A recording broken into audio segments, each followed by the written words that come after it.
Guys, how are you doing?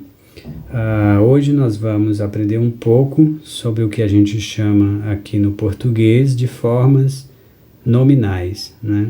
Nós vamos falar hoje um pouco sobre o gerunds, ou os gerúndios. E numa outra aula a gente vai aprender sobre os particípios e o infinitivo, tá bom? Então, vamos lá. Para se usar o gerúndio, eu vou falar aqui 5 regrinhas básicas de como se usa o gerúndio numa sentence ou numa frase, tá bom? Depois eu vou gravar outra aulinha explicando como colocar o ing no verbo, tá bom?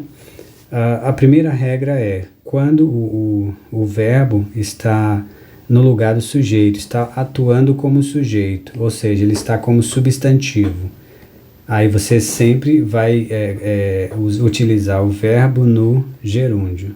For example, smoking is bad for your health.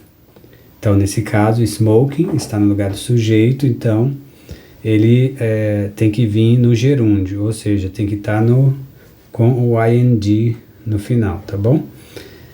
Segunda regra, após uma preposição. Quais são as preposições? Botei aqui 4 exemplos. Of, with, to, on, né? E demais. Então, sempre após uma preposição, o verbo vai vir no gerúndio. For example, they like... my mistake. Sorry. They live together without being married. Então, a preposição without, o verbo being, o verbo to be, ele tem que estar no gerúndio, tá bom? Terceira regra, sempre após um phrasal verb, o verbo tem que vir também no gerúndio. For example, he always puts off doing his homework. Ou seja, aqui após o phrasal verb puts off, o verbo to do, ele é colocado no gerúndio, doing, tá bom?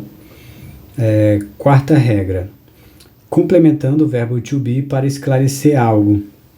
Então, sempre que a sentence parar no verbo to be e precisar de um outro verbo para esclarecer algo, esse outro verbo ele vai ter que estar também no gerúndio, tá bom? For example, the hardest thing about soccer is running. Então, como vocês podem ver, the hardest thing about soccer is... Aí ele está pedindo um outro verbo, no caso aqui é o correr, né, para poder dar sentido para essa frase. Então, esse verbo ele tem que estar também no gerúndio, tá bom? E a quinta regra, e última regra, é a regra mais difícil, né, que é a pedido do verbo. Então, como vocês vão ver, alguns verbos, eles pedem, na locução verbal, que o segundo verbo venha no gerúndio. E é próprio do verbo. Então, esse aqui não tem como decorar. Vai ter que aprender verbo por verbo, tá bom? For example, to enjoy e to keep, eles pedem o segundo verbo no gerúndio. For example, I enjoy writing. You should keep sleeping.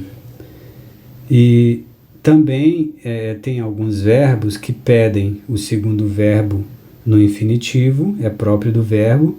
E tem alguns verbos que você pode colocar tanto no infinitivo quanto no gerúndio. Aí é próprio do verbo. Então, nesse caso, nessa quinta regra, é a mais difícil que tem. E não tem jeito, vai ter que aprender verbo por verbo, tá bom? Nesse caso aqui, o to enjoy e o to keep, vocês já aprenderam que ele pede o gerúndio, tá bom? Então, see you guys. Até a próxima aula. Keep studying. Till there.